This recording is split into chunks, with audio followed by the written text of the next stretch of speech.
Summer வந்தாச்சு. What's your plan for this holiday? எங்க கிட்ட விட்டுருங்க, நாங்க பாத்துக்கிறோம். GT Holidays. GT Holidays, South India's #1 travel brand.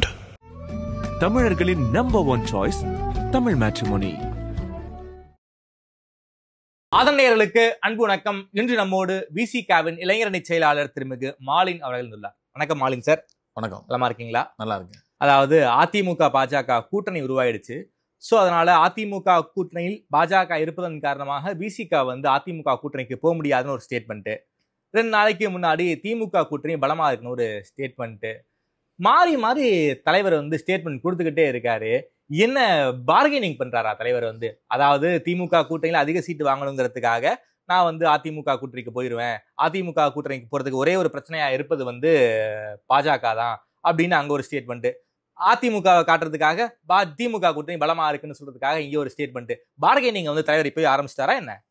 அப்படிலாம் பார்கெனிங் பண்ணி தான் விடுதலை சிறுத்தைகள் அரசியல் செய்ய வேண்டிய அவசியம் கிடையாது. ஏனென்றால் விடுதலை சிறுத்தை கட்சி பாஜகவோடும் பாமகவோடும் கூட்டணி கிடையாது அப்படின்ட்டு ஒரு அரசியல் நிலைப்பாடு எடுத்திருக்கோம். சரி, அந்த அரசியல் நிலைப்பாட பத்திரிகையாளர் சந்திப்புல பத்திரிகையாளர் கேள்வி எழுப்பும் போது உங்களை அதிமுகவினுடைய தலைவர்கள் வரவேற்கிறாங்க, கூப்பிடுறாங்களே, நீங்க அந்த கூட்டணிக்கு போவீங்களான்னு கேட்கும்போது அந்த மறுத்திருக்கான ஒரு கேள்வி சொல்றாரு. பாஜக இருக்கும்போது நாங்க எப்படி போக முடியும்? ஒரு கேள்விக்கான பதில் தான் ஒழிய சரி அதுவே நிரந்தரம் கிடையாது. அதாவது பாஜக கழட்டி விட்டாங்கன்னா நீங்க அதிமுக கூட போயிருவீங்கன்னு எடுத்துக்கலாம்ல. அப்படியே எடுத்துக்கிறீங்க. அப்படிதான், அதுக்காக தான் பதில். அப்படிலாம் கிடையாது. ஒரு விஷயம் என்னன்னா, விடுதலை சிறுத்தை இருக்கின்ற இந்த கூட்டணி திராவிட முன்னேற்ற கழக கூட்டணி வலிமையா வலுவா இருக்கு. சரி, இதை தொடர்ந்து சொல்லிக்கிட்டு இருக்காரு. அதுல உறுதியாவும் இருக்கும். இன்னொரு கேள்வி கேட்கும் போதுதான் பாஜகவோட கூட்டணி வச்சிருக்காங்க, சரி, அது தமிழக மக்களுக்கும் திராவிட இயக்கத்துக்கும் நல்லா இருக்காது அப்படின்னு ஒரு தகவல் சொல்றாரு. சரி, இது அதிமுகவுடைய தொண்டர்களுக்கு சொல்ற பதில் தான் ஒழிய கூட்டணிக்கான பதில் கிடையாது. சரி, புரியுதுங்களா? இன்னொரு விஷயம், நாங்க ஒரு கூட்டணிக்குள்ள இருக்கோம். அப்ப அந்த கூட்டணிக்குள்ள இருக்கும் போது எங்களுடைய நிலைப்பாடு தெளிவா வச்சிருக்கோம். என்ன நிலைப்பாடு? 2026 திராவிட முன்னேற்ற கழக கூட்டணி தொடரும், இந்த கூட்டணி இருக்குங்கிறோம். சரி, அப்படி நீங்க சொல்றத பாருங்க. எலெக்ஷனுக்கு 1 வருஷம் இருக்கு, 10 மாசம் இருக்கு, அதுக்கு முன்னாடியே அதிமுக கூட்டணியில் தொடருவோங்கிறீங்க. அப்படி அரசியல்ல எது வேணுமானாலும் நடக்கலாம் இல்லையா? அப்படிலாம் நீங்க பாத்தீங்கன்னா விஜய் புத்தகம் அம்பேத்கருடைய எல்லோருக்கும் தலைவர் அம்பேத்கர் புத்தகம் வெளியிட்டாங்க, போய் நாங்க நிக்க தெரியாதா? ஏன் போகலாங்க? திமுக கொடுத்த அழுத்தம், அதனால போல. அப்படி கிடையாதுங்க, அப்படிலாம் கிடையாது. திமுக அழுத்தம் கொடுக்கல, தலைவர் அந்த விஜய் நிகழ்ச்சியில கலந்துக்க கூடாது, திமுக உங்களுக்கு அழுத்தமே கொடுக்கல, தலைவர் எடுத்த முடிவு தான் அது. ஆமாங்க. ஒரு விஷயம் என்னன்னா, எங்கள் கட்சியினுடைய அன்றைக்கு துணை பொதுச்செயலாளர் ஆதவர் நிகழ்ச்சி கலந்துக்கிட்டாரு. தலைவர் கலந்துக்கலன்னா அங்க கட்சியினுடைய பிரதிநிதியா ஒருத்தர் கலந்துக்கிட்டாருல, அவ்வளவுதான். கட்சியே கலந்துக்கலன்னு சொன்னோமா? நாங்க விடுதலை சிறை கலந்து சொன்னோம். அந்த கட்சியினுடைய பிரதிநிதி தான் மேடையில தமிழ்நாட்டுல மன்னராட்சி இருக்கு அப்படின்னு பேசினாரு. அதுதான் நடவடிக்கை எடுத்தோம்ல. சஸ்பெண்ட் பண்ணீங்க, அப்புறம் அவராவே கட்சியை விட்டு போயிட்டு போறாரு.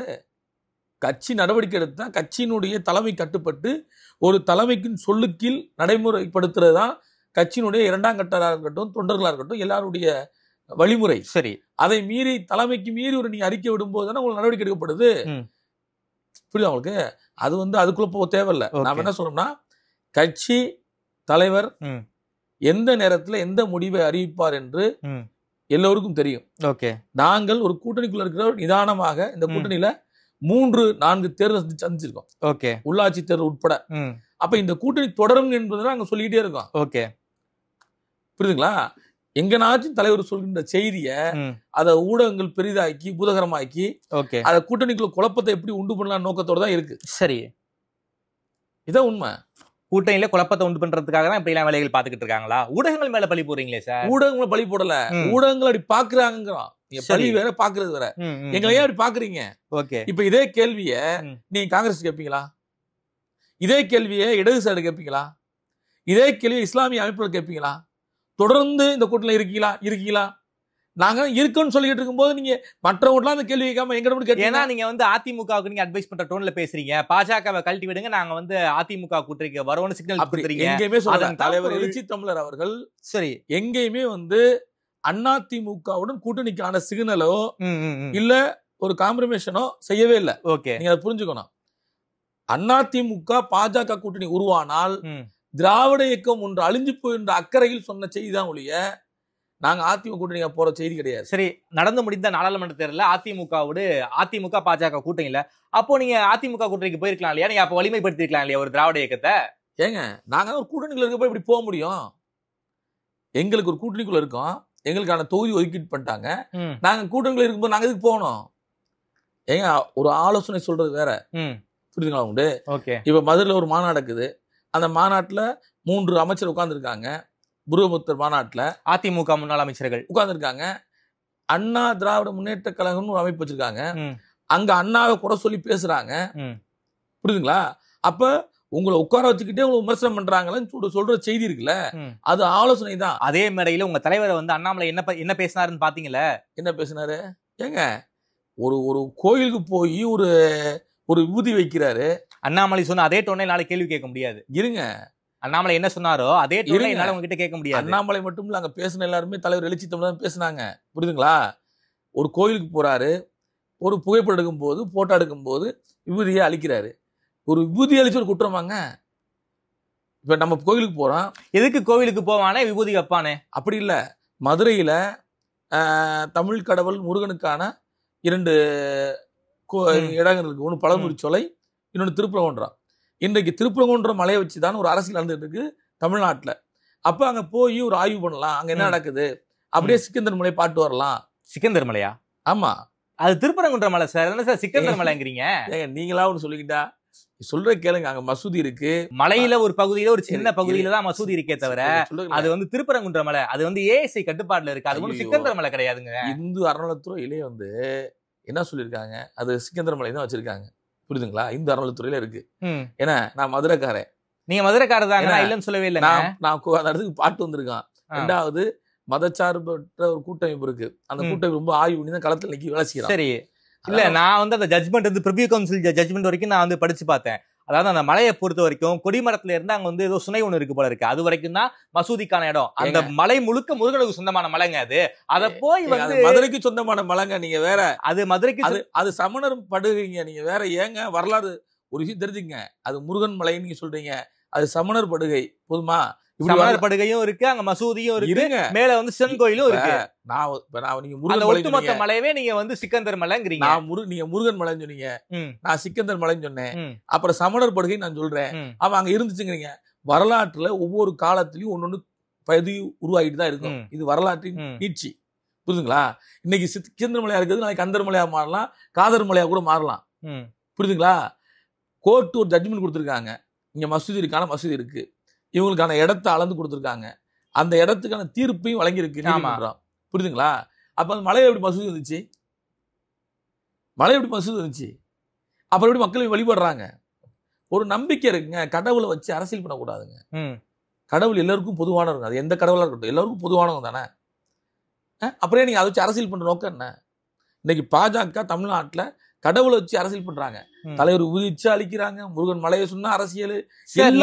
தலைவர் வந்து உங்க ஒரு மேடையில வந்து முருகன்கிற ஒரு கான்செப்டே வந்து வழுக்குப்பாதான், நாம வந்து அந்த முப்பாட்டன் முருகன் சொல்லி நான் வந்து முருகனை கையில எடுத்தோம்னா அந்த வழுக்குப்பாறையில் நாம காலை வச்சோம் நேரா வந்து சனாதன பாதாளத்துக்கு போயிருவோங்கிறாரு.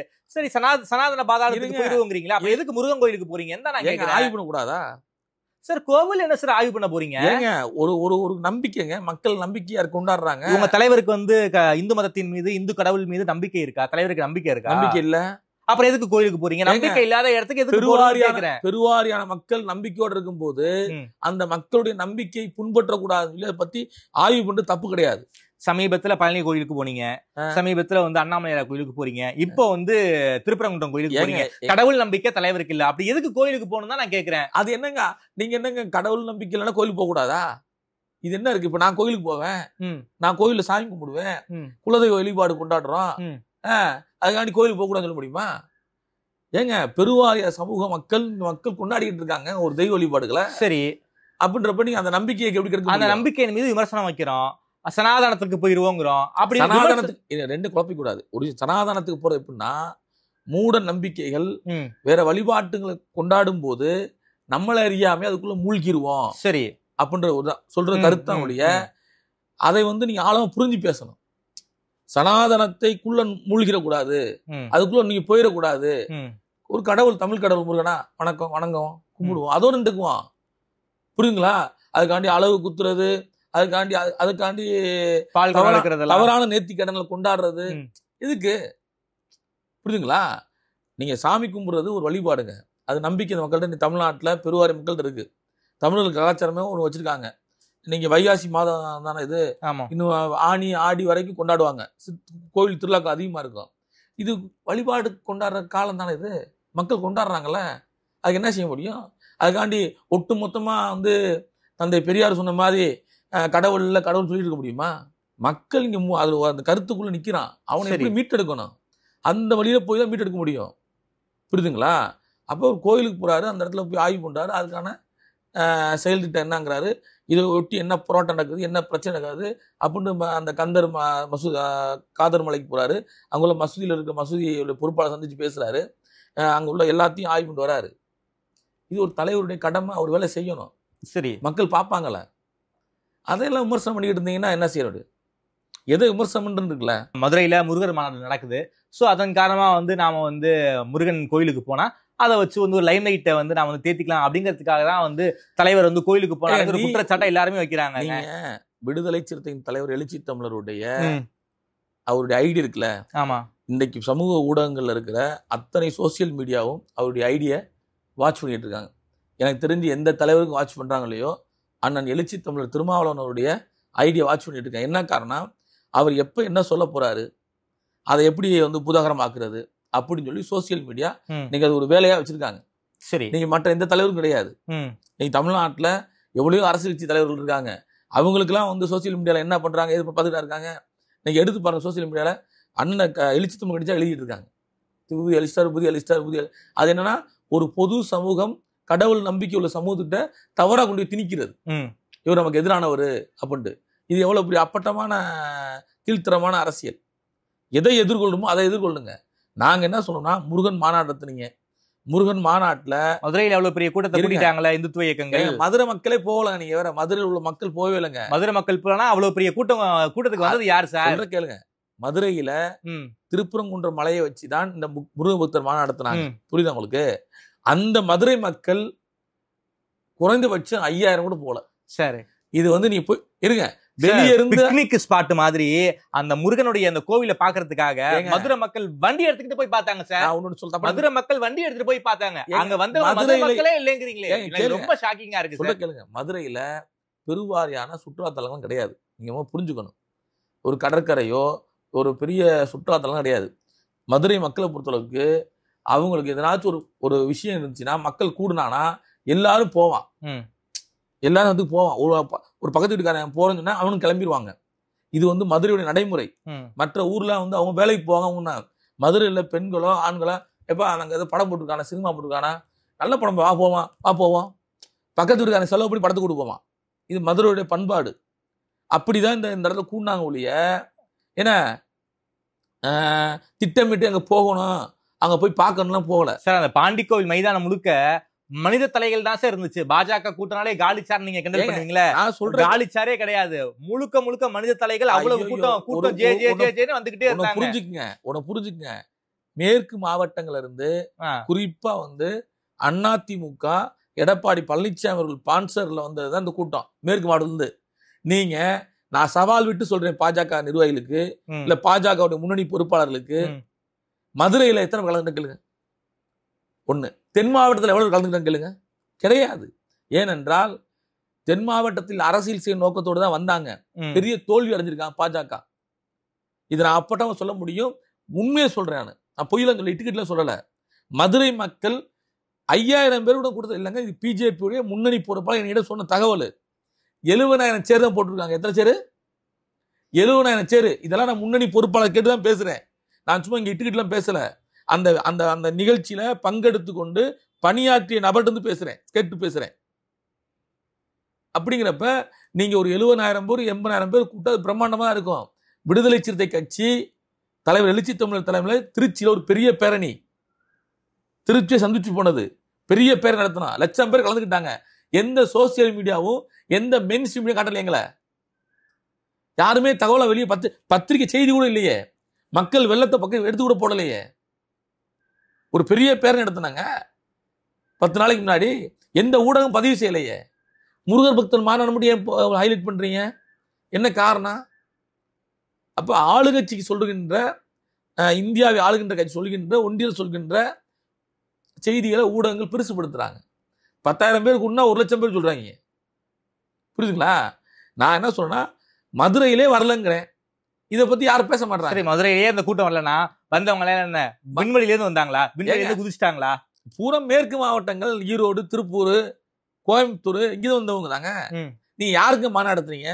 குன்றத்தை காப்போம், குமரனை மீட்போம்னு மாநாடு நடத்துறீங்க. முருகர் பக்தர் மாநாடு நோக்கம் என்ன? திருப்பரங்குன்ற மலை வந்து முருகனுடைய மலைன்னு சொல்லி அந்த அதுதானே போற அந்த மாநாடு. அப்ப நீ மதுரை ஆளை இல்லையே, நீ எந்த நோக்கத்துக்கு செய்யறீங்க? நோக்கம் வெற்றி பெறலையே. நாங்க என்ன சொல்றோம்னா, அரசியல் செய்வதற்கு கடவுளை பயன்படுத்தாதீங்க, அரசியல் பண்ணுவதற்கு மதங்களை பயன்படுத்தாதீங்க. புரியுதுங்களா? நீங்க அரசியல் பண்ணுங்க. நீங்க எப்படி வட மாநிலங்கள்ல வந்து ராமனை மையப்படுத்தி அரசியல் பண்ணீங்க, புரியுதுங்களா? பெரும் கலவரங்கள் ஆச்சு, எத்தனையோ உயிர்கள் போச்சு, ஆயிரக்கணக்கான குடும்பங்கள் அழிஞ்சு போச்சு. அதை தமிழ்நாடு கொண்டு வராது. தமிழ்நாடு வந்து ஒரு என்ன சொல்றேன்னா, உண்மையிலே இது ஒரு அமைதியான பூமி. புரியுதுங்களா? இங்க அண்ணன் தம்பியா, மாமன் மச்சனா பல்லாண்டு காலம் வாழ்ந்துகிட்டு இருக்காங்க. அப்படி உள்ள மக்கள்கிட்ட நீங்க அரசியல் பண்ணாதீங்க, மதங்களை வச்சு, கடவுளை வச்சு. ஏன்னா இன்றைக்கும் கடவுள் நம்பிக்கை இல்லாதவங்க கூட வந்து முருகன் கோயிலுக்கு போவாங்க. கடவுள் நம்பிக்கை இல்லாதவங்க கூட சிறு தெய்வ வழிபாடுகளை நின்று நடத்துவாங்க. தலைவர் எழுச்சி தமிழர் எத்தனையோ குடமுழக்கு விழாவில் போய் கலந்துக்கிட்டு அவரே குடமுழக்கு கும்பத்துல நீரை கொண்டு போய் மக்கள்கிட்ட தெளிச்சு விட்டு இருக்க வீடியோலாம் இருக்கும், பாருங்க. புரியுதுங்களா? அதற்காக நாங்க வந்துட்டு ஒட்டுமொத்தமா இந்த கடவுள் புறக்கணிப்பு இருக்குல்ல, அதை நாங்க செய்யல. நம்பிக்கை உள்ள மக்கள்கிட்ட நம்பிக்கையா இருக்க வேண்டும் சொல்றோம், நாங்கள் இருக்கோம். அதுக்கு நாங்க வந்து ஒரு பொதுவான ஒரு கட்சியை வந்து எப்படிலாம் தனிமைப்படுத்தணுங்கிறக்காண்டி இவங்க வந்து சார் விசிகாவெல்லாம் யாரும் தனிமைப்படுத்தல சார். விசிகாலாம் யாருமே தனிமைப்படுத்தவே இல்லை. நீங்களா அப்படி நினைச்சுக்கிறீங்க? விபூதி வச்சு எவ்வளவு சோசியல் மீடியால வைரல் படுத்துறீங்க. கோவில தானே செல்ஃபி எடுக்கிறீங்க, விபூதியோடைய செல்ஃபிக்கு போஸ்ட் கொடுத்தா என்ன பிரச்சனை வந்துற போகுது? அவர் ரொம்ப தெளிவா அண்ணன் சொல்லியிருக்காரு. 1/2 மணி நேரம் என்னுடைய விபூதி இருந்துச்சு. நான் சுத்தி பார்த்து கோயிலை சுத்தி வரேன். வெளியே வரும்போது 50 போட்டோ எடுத்துக்கிறாங்க. நான் நெத்தியில இருக்கிற அந்த வேர்வை அழிக்கிறதுக்காண்டி விபூதி சேர்த்து அழிக்கிறேன், அவ்வளவுதான். அவர் வைக்க கூடாதுன்னு நினைச்சா அங்க அந்த கோவில் அர்ச்சகர் அவங்களே வைக்குமா வேணாம்னு சொல்லிருக்கலாம்ல. இப்ப எத்தனை திராவிட கழகத்துல உள்ளவங்க பொது இடங்களை போனா சந்தனம் வைக்க மாட்டாங்கன்னு சொல்றாங்களா? புரியுதுங்களா? அப்ப அவங்க வந்து அடுத்தவங்க மனதை புண்பட்டாலும் பரவாயில்ல, நம்ம கொள்கையில சரியா இருக்கு நினைக்கிறாங்க சில பேர். ஆனா தலைவர் எழுச்சி தமிழர் அவர்கள், அவர் வளர்ந்த விதமும் சரி, அவருடைய பண்பிலும் சரி, அடுத்தவங்க மனது புண்படக்கூடாது, அடுத்தவங்களை நம்ம புண்படுத்திடக்கூடாது அப்படின்ற ஒரு நல்ல நோக்கத்தோட உள்ள மனிதர். சரி, அதனாலதான் அவர் யாரு பூதி கொடுத்தாலும் வாங்கிங்கம்பாரு, வச்சுட்டு போங்கிறாரு. இன்றைக்கும் எத்தனையோ தேர்தல் பிரச்சாரத்துல எங்க கட்சியுடைய சானவாசுங்க, அவர் இஸ்லாமியர். ஆமா, ஏன்னா நாகப்பட்டினம் தொகுதியில போட்டி போடுறாரு. அப்போ ஒரு கோயில் கூட்டு போயிட்டாங்க. உண்மையிலே இஸ்லாமியர்கள் அந்த மாலையோ அந்த பரிவட்டம் கட்டக்கூடாது, புரியுது உங்களுக்கு? ஆனால் எங்களுடைய சட்டமன்ற உறுப்பினர் சானவாஸ் அவர்கள் அந்த கோயிலில் போய் பரிவட்டம் கட்டி மாலையை வாங்கிக்கிட்டார். ஏன்? ஒரு இஸ்லாமியருங்க, அது ஹராம் சொல்லுவாங்க இஸ்லாத்துல. அவர் 5 வேளை தொழுவக்கூடிய ஒரு மார்க்கத்துல மூழ்கி போன அறிஞர் கூட சொல்லலாம் சானவாஸ் அவர்களை. ஆனா அவர் ஏத்துக்கிட்டார்ல. ஏன்? அடுத்தவங்க மனசு புண்பற்றக்கூடாது. அப்ப இதெல்லாம் நீங்க என்ன நினைப்பீங்க? இதெல்லாம் எங்க பேசுறீங்களா? அப்ப பொது வெளியில யாரை வந்து டிஸ்டர்ப் பண்ணணும், யாரை வந்து விமர்சனம் பண்ணணும் இருக்கு. ஓகே, விடுதலை சிறுத்தையின் தலைவர் எழுச்சி தமிழர் இன்றைக்கும் அனைத்து சமூக மக்களுக்கான ஒரு தலைவராக பரிமாணம் பெற்று வருகிறார். கண்டிப்பாக பொது சமூகம் ஏற்றுக்கொள்ளப்பட்டுள்ளது. சமீபத்தில் ஒரு நேர்காணல்ல வந்து ஒரு கேள்வி ஒண்ணு கேட்டாங்க. அதாவது திமுக கூட்டணிக்குள்ள பாமக வந்துருச்சுன்னா என்ன பண்ணுவீங்க அப்படின்னு கேட்ட கேள்விக்கு வெளியே போவோம்னு சொன்னாரு. நாம்கி வாசிக்கு நாங்க வந்து தேர்தல் வந்து கண்டெஸ்ட் பண்ணி போட்டி போடுவோங்கிறாரு. ஒரு அரசியல் தலைவருக்கு இந்த மைண்ட் செட் இருக்கணுமா என்ன? தமிழ்நாட்டு அரசியலில் பெரும் கோடீஸ்வரர்கள், பெருவாரியான பணக்காரர்கள், கல்லூரி வச்சிருந்தவங்களாம் சாதி கட்சி, அரசியல் கட்சி தொடங்கின காலம் ஒரு காலம் இருக்கு. 10-15 ஆண்டுகளுக்கு முன்னாடி பெரிய பெரிய நிறுவனங்கள் வச்சிருக்கவங்களாம் சாதி கட்சி தோன்றி சீட்டு வாங்கி கூட்டணி வச்சுக்கிட்டு எல்லாம் இருந்தாங்க. இன்றைக்கு அந்த அரசியல் கட்சி நடத்தின அத்தனை பேரும் பாஜக, அதிமுக, திமுக போன்ற கட்சியோட அதிகார பங்கீடுக்காண்டி சமரசமாகி கரைஞ்சு போயிட்டாங்க. சரி, ஆனால் விடுதலை சிறுத்தை இயக்கம் இந்த 35 ஆண்டுகள்ல ஒரு வலிமையோட கோட்பாட்டு உறுதியோடு நிற்கிற காரணம் என்னன்னா, இந்த இயக்கம் அடுத்த தலைமுறையை அரசியல் படுத்துகின்ற இயக்கம், அடுத்த தலைமுறையை அதிகாரமிக்க தலைமுறையாக மாற்றக்கூடிய இயக்கம், அடுத்த தலைமுறையை கல்வியாளர்களாக மாற்றக்கூடிய இயக்கம் விடுதலை சிறுத்தைகள். ஆனால் தேர்தல் எங்களுக்கு ஒரு பொருட்டே கிடையாது. நாங்க தேர்தல் 10 ஆண்டுகள் புரட்சி கணிச்சு காரணங்களா, புரட்சிகர நடவடிக்கையில் இந்த இயக்கம் இருக்க வேண்டும், ஆயுதம் தாங்கிய புரட்சி நடத்த வேண்டும் அப்படின்ற நோக்கத்தோடு தான் தலைவர் எழுச்சி தமிழர் இந்த மண்ணுக்கு வந்தார். இந்த கருத்தியலை விதைத்தார். அடங்கமறு, அத்துமீறு, திமிரியலு, திருப்பிழி என்று. அதனால எங்களுக்கு வந்துட்டு நாங்க எம்எல்ஏ ஆகணும், எம்பி ஆகணும், நாளைக்கே முதலமைச்சர் ஆகணும், அதிகாரத்தை உட்காந்து சுவைக்கணும்ன்ற எண்ணம் எங்களுக்கு கிடையாது. எங்களுக்கு எளிய மக்களுக்கான அதிகாரத்தை நோக்கி இந்த இயக்கத்தை நகர்த்து கொண்டிருக்கணும். அந்த மக்களுக்கான விடுதலை பெற்று தரணும். ஓகே, இதுதான் கட்சியோட நோக்கம், தலைவருடைய நோக்கம். அதனால நீங்க ஒரு தேர்தல், நாங்க ஏற்கனவே ஒரு முறை வந்து ஜெயலலிதா அவர்கள் வந்து இந்த கூட்டணி தள்ளும் போது ஆண்டிப்பட்டி இடைத்தேர்தலை புறக்கணிச்சாங்க. ஆண்டிப்பட்டி இடைத்தேர்தல் புறக்கணிச்சோம், பல்வேறு தேர்தலை புறக்கணிச்சு வேலை செஞ்சிருக்கோம். அதனால உங்களுக்கு எங்களுக்கு தேர்தல் புறக்கணிப்போ, தேர்தல் எங்களை தள்ளி விடுறதோ, தூக்கி நிப்பாடுறதெல்லாம் ஒண்ணும் கிடையாது. ஓகே, விடுதலை சிறுத்தைகளின் கோட்பாடு அடுத்த தலைமுறையை அதிகாரமிக்க தலைமுறை உருவாக்கணும். சரி, சமீபத்தில் ஒரு மேடை பேச்சு, முதல்வர் பதவியெல்லாம் அவ்வளவு ஒன்றும் அதிகாரமிக்க பதவி கிடையாது, பிரதமர் பதவி தான் அதிகாரமிக்க பதவி, அம்பேத்கரே வந்து பிரதமராக ஆசைப்பட்டார், பிரதமர் பதவிக்கு தான் குறி வைக்கணும்னு ஒரு ஸ்பீச்சை வந்து தலைவர் பேசியிருந்தாரு. என்ன தமிழ்நாட்டில் வந்து ஆட்சியில் பங்கு, அதிகாரத்தில் பங்கெல்லாம் பேசிட்டு பிரதமர் கனவுக்கு போயிட்டாரா தலைவரை? ஏங்க, நீங்க கனவு காணும் போதோ இல்ல மற்றதை நினைக்கும் போதோ பெருசா நினைக்கணுங்க. சரி, இதுதான் யதார்த்தம். நீங்க ஐஏஎஸ் ஆகணும் எல்லாரும் பேசுறாங்க. ஒரு சாதாரண எளிய ஸ்கூல்ல படிக்கிற, மாநகராட்சி ஸ்கூல்ல படிக்கிற குழந்தை கூட நான் கலெக்டர் ஆன ஏன் பேசுது? அதே இன்னொரு குழந்தை வந்து கேந்திர வித்யாலயம் படிக்குது, கேவிலையும் படிக்குது, மெட்ரிகுலேஷன்லையும் படிக்குது. அந்த குழந்தை கலெக்டர் தான் யோசிக்குது, இந்த குழந்தை கலெக்டர் தான் யோசிக்குது. சரி, என்ன காரணம்? நீங்க யோசிக்கிறது பெருசா இருக்கணும், சிந்திக்கிறது பெருசா இருக்கணும், பறந்து இருக்கணும். உள்ளுவதெல்லாம் உயர்வுள்ளலா வள்ளுவர் சொல்ற மாதிரி. ஆமா, நீங்க பறந்து சிந்திக்கணும். நீங்க குறுகியல சிந்திக்கிறீங்க, புரியுதுங்களா?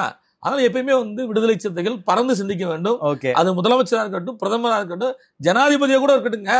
நமக்கு வந்து பொது தொகுதியே கொடுக்க மாட்டேங்கிறாங்க, அப்புறம் எப்படி வந்து பொது தொகுதியில யாருக்கு தரல? இந்த கேள்விக்கு பொது தொகுதி யாருக்கு தரல? கலைஞர் இருக்கும்போது வந்து எங்களுக்கு பொது தொகுதி கொடுக்கலங்கிறதுக்காக வன்னியரசர்கள் பேசியிருக்காருல கடந்த காலங்கள்ல. இப்ப பொது தொகுதி இருக்காரு இல்லையா? 2 பொது தொகுதி விடுதலை சிறுத்தை வேட்பாளர், ஒன்னு சானவாஸ், இன்னொரு எஸ் பாலாஜி, வெற்றி பெற்றிருக்கோம்ல. ஏன் இந்த கூப்பாடை ஏன் இன்னும் ஊடகங்கள் விட மாட்டீங்க? பொது தொகுதியில 2 பொது தொகுதியில வேட்பாளர் வெற்றி பெற்றிருக்காங்க, சொந்த சின்னத்துலங்க. நாடாளுமன்ற தேர்தலில் கொடுக்கலையே சார் உங்களுக்கு பொது தொகுதி? வளர்ந்து வரும் போருங்க, வளர்ந்து வர கட்சிங்க, அது வளர்ந்து வர கட்சிங்க. அதான் முதலே சொல்லிட்டேன், பெரிய பெரிய ஜாம்பவான்கள், பெரிய பெரிய கல்லூரி வச்சிருந்தவங்க, தொழில் அதிபர்கள், சாதியின் பெரும்பான்மை ஆதிக்க மனம் கொண்டவர்கள்லாம் வந்து இன்னைக்கு சோரம் போயிட்டாங்க அரசியல்ல. சோரம் போய் திமுக, அதிமுக, காங்கிரஸ், பிஜேபி நிக்கிறாங்க. சரி, விடுதலை சிறுத்தை கட்சி எந்த பின்புலம் இல்லாமல் அன்றாடம் காட்சிகளை வச்சுக்கிட்டு கட்சி நடத்துற கட்சிங்க. கூலிகளை வச்சு கட்சி நடத்துறதுங்க. ஆட்டோ ஓட்டுறவன், ரிக்ஷா ஓட்டுறவன், உழைப்பாளி கூட கட்சிங்க. இன்றைக்கு சொந்த சின்னத்துல வெற்றி பெற்று 4 சட்டமன்ற உறுப்பினர்கள், 2 நாடாளுமன்ற உறுப்பினருங்க, சொந்த சின்னங்க. இந்தியாவில் பகுஜன் சமாஜ் கட்சிக்கு அடுத்து இன்றைக்கு தமிழ்நாட்டில் ஒரு கட்சி அங்கீகாரம் பெற்றிருக்குன்னா அது விடுதலை சிறுத்தைகள் தான். இதை முதல்ல நீங்க புரிஞ்சுக்கணும். சீமான் மாதிரி தனிச்சு நில்லுங்க. ஏங்க, சீமான் மாதிரி தனிச்சு போய் நின்னாங்க என்ன செய்ய? எல்லாத்தையும் வஞ்சிக்கிட்டே இருக்கிறதா? எல்லாத்தையும் வஞ்சிக்கிட்டே இருக்கிறதா? ஒரு அரசியல் இருக்கணுங்க. நாம எல்லாருமே வஞ்சிக்கிட்டு யார்கிட்ட நிக்க போறோம்? தனித்து போட்டி போட்டு உடைய வாக்கு வங்கி உயர்ந்துகிட்டே இருக்கு. நீங்க 99க்கு வந்து தேர்தல் பாதைக்கு வந்தீங்க. 25 வருஷம் கழிச்சுதான் நீங்க வந்து உங்களுக்கு மாநில கட்சிக்கான அங்கீகாரமே கிடைச்சிருக்கு. சீமானவர்கள் வந்து 2016 எலெக்ஷன்ல தான் போட்டி போட ஆரம்பிச்சாரு. போட்டி போட்ட 3வது 4வது எலெக்ஷன்லயே வந்து ஒரு அங்கீகாரம் கிடைச்சிருச்சு சீமானுக்கு. நாம் தமிழர் கட்சியினுடைய அரசியல், அண்ணன் சீமானுடைய அரசியல் என்றது ஆதிக்க சாதிகளை எதிர்த்தோ, அதிகார வர்க்கத்தை எதிர்த்தோ, மறியல் செய்து போராட்டங்கள் செய்து என எதிர்வருகிற வன்முறையை எதிர்த்து போராடி களம் என்கிற சூழல் கிடையாது அவருக்கு. அவர் மேடையில் மட்டும் தான் பேசுவாரு, புரியுதுங்களா? அதை தாண்டி வீதியில எத்தனை சாலை போராட்டத்துக்கு வந்திருக்காரு, எத்தனை சாலை பண்ணிருக்காங்க, எத்தனை சாலை மறியல் பண்ணிருக்க சொல்லுங்க. சாலை மறியல் பண்ணிருக்காங்களா? எதனாச்சும் ஒரு முற்றுகையிட்டு வலுவான் சண்டை போட்டுருக்காங்களா? சார், குமரி மாவட்டத்துல இந்த வந்து இயற்கை விலங்குகளை கடத்துறாங்கிறதுக்காக முன்னின்று போராடிய ஒரே நாம் தமிழர் தான் சார். எத்தனையோ டாரஸ் லாரிகளை மறுத்திருக்காங்க, எத்தனையோ டாரஸ் லாரிகளை வந்து நாம் தமிழர் மறுத்திருக்காங்க சார். ஆணவ படுகொலைக்கு எதிராக பேசிருக்காங்களா? சீமான் பேசுறதே கிடையாது. பேசலையே, போராடலையே. வேங்கவிலுக்கு போராடிருக்காரா? போராட்டம் பண்ணிருக்காருல, என்ன பேசியிருக்காருல. இல்லங்கிறேன், சொல்லுங்க, போட்டோ காட்டுங்க. வேங்கவேல் ஆர்ப்பாட்டம் நடத்திருக்காரு அவரு. ஆதிக்க சாதிக்கிறதா பேச மாட்டாரு, போராட மாட்டாருங்க. அவங்க அரசியல் வேற. காவல்துறை வந்துட்டு அவர் வீட்டை முற்றுகிட்டாங்கல்ல, டஸ் புசுன்னாருல. அவங்க மனைவியை வந்து காவல்துறை தள்ளி விட்டாங்க, வருத்தப்பட்டவங்க நாங்க. அவங்க மனைவியை காவல்துறை தள்ளி விட்டு வருத்தப்பட்டவங்க நாங்க. இந்நேரம் தமிழ்நாட்டுல விடுதலை சிறுத்தை கிட்ட பண்ண விடுவோமா? எங்க கட்சியுடைய மாவட்ட செயலர் விட்டுருப்போமா? எதிர்த்து போராடிட்டு இருக்கோங்க. அதான் திருவண்ணாமலை மாவட்ட செயலாளரே தான் போலீஸ் அரெஸ்ட் பண்ணாங்களே சார். எதிர்த்து போராடணும்ல, சண்டை போடுறோம்ல. ஏங்க, உங்க வீட்டுக்கு முன்னாடி உங்க கட்சியுடைய தலைவர், நீங்க உங்க வீட்டுக்கு முன்னாடி வந்து போலீஸ் வந்து உங்க மனைவியை தள்ளிவிட்டு போறான், நீங்க சாலை மாதிரி பண்ண மாட்டீங்களா? ஒரு போராட்டம் பண்ண மாட்டீங்களா? ஒரு ஆர்ப்பாட்டம் பண்ண மாட்டீங்களா? மதுரையில கொடியவே ஏத்த விடல, நாம ஆர்ப்பாட்டம் பண்ணிட்டோமா? எழுத்தோம்ல, சண்டை போட்டோம்ல, டோல்கேட்ட போய் மறியல் பண்ணோம்ல, அடிச்சு நிப்பாட்டுறோம்ல. இன்னைக்கு சங்கீத கலெக்டர் மாத்திட்டாங்கல்ல. தொடர்ந்து விடுதலை சிறுத்தை பண்ண போராட்டத்தின் காரணமா தான் மதுரை கலெக்டர் விடுதலை சிறுத்தைகள் போராட்டத்தின் நோக்கம் தான் சங்கீதா மாற்றப்பட. ஏன் தெரியுங்களா? இன்னும் ஒரு வருஷம் தேர்தல் இருக்கு. இந்த அம்மா ஒரு வருஷம் இருந்துச்சுன்னா மதுரை வீணா போயிடும். இந்த அம்மா மீண்டும் மதுரை இருந்துச்சுன்னா இந்த ஒரு வருஷம் வீணாக்கிட்டு போயிடும். அதனால மாத்திட்டாங்க. நான் சொல்றேன், ஓப்பனா சொல்றேன், இந்த அம்மா இருந்தா ஓட்டு போட மாட்டாங்க திமுகவுக்கு. சங்கீதா இருந்தா அந்த சூழல் மாறி இருக்கும். அவங்க மாத்துற காரணம் என்ன? இந்த அலிகேஷன் அம்மா மேல, சங்கீதா மேல தொடர்ந்து விடுதலை சீண்டிக்கிட்டே இருக்கு. ஏங்க, மதுரை சிட்டி பூரா வந்து கொடி கட்டுறாங்க. இந்து முன்னாடி இந்த விடுதலை சித்த கொடியேற்ற கூட முடியலங்க. அப்ப பார்க்க மாட்டாங்க, உலகத்துல பார்க்க மாட்டாங்களா? அப்ப நீ யாருக்கான ஆளுன்னு தெரியும்ல. சங்கீதா யாருக்கான ஆளு? காத்திருப்போர் பட்டியல போட்டுக்கணும். நல்ல பிளம் போர்ட்ஃபோலியோ தானே அந்த அம்மாவுக்கு கொடுத்துருக்காங்க. எங்க இயக்குனர் தானங்க, தலைமைச் செயலாளர் டிபார்ட்மெண்ட்டுக்குன்னு பாருங்க. தலைமைச் செயலாளர் போட்டாங்க. தலைமைச் செயலாளர் ஆகலாம், வயசு இருக்கு சார், ப்ரமோஷன்ல வந்துருவாங்க. அந்த அம்மா ப்ரமோஷன் வர முடியாது. அந்த அம்மா வந்து என்ன ஐஏஎஸ் எக்ஸாம் எழுதல. நீங்க வேற. ஏங்க ஐஏஎஸ் எக்ஸாம் எழுதலையா? ஆமா, ஐஏஎஸ் எக்ஸாம் எழுதாம எப்படி கலெக்டர் ஆயிருக்காங்க? அந்த மாதிரி டிஆர் ப்ரமோஷன் தாங்க. அதாவது குரூப் 1 ஆபீசர். அவங்க குரூப் 1 ஆபீசர் தான். Okay, group 1 officer. அவங்க வந்து கன்ஃபர்ட் ஐஏஎஸ் ஆயிருக்காங்க. ஆமா. சோ அதனால வந்து பிரின்சிபல் செக்ரட்டரி வேலைக்கு தான் போக முடியும், தலைமைச் செயலாளரா ஆக முடியாதுதான். ஏன்னா அந்த அம்மா எங்க போனாலுமே அந்த அம்மா வாய் சும்மா இருக்காது, அந்த அம்மாவும் சும்மா இருக்காது. திமுக காரர் கூட இந்த அளவுக்கு திமுக விட்டு கொடுத்து பேச மாட்டாரு. நீங்க வந்து திமுகவுக்கு வந்து அந்த அளவுக்கு உரிமையோடு பேசுறீங்க. அதனால எத்தனையோ மாநாடு நடத்துறீங்க. ஆனா மாநாட்டுக்கு வந்து போலீஸ் அனுமதி கொடுக்க மாட்டேங்கிறாங்களே. முதல்வர் கட்டுப்பாட்டில் இருக்கிற போலீஸ் துறை வந்து நீங்க நடத்தக்கூடிய மாநாட்டுக்கோ பேரணிக்கோ அனுமதி கொடுக்க மாட்டேங்கிறாங்க. நீங்க வந்து நீதிமன்றம் போயிட்டு வாங்கிட்டு வர வேண்டிய நிலைமையில தான் விசிக இருக்குல்ல. அப்படிலாம் கிடையாது.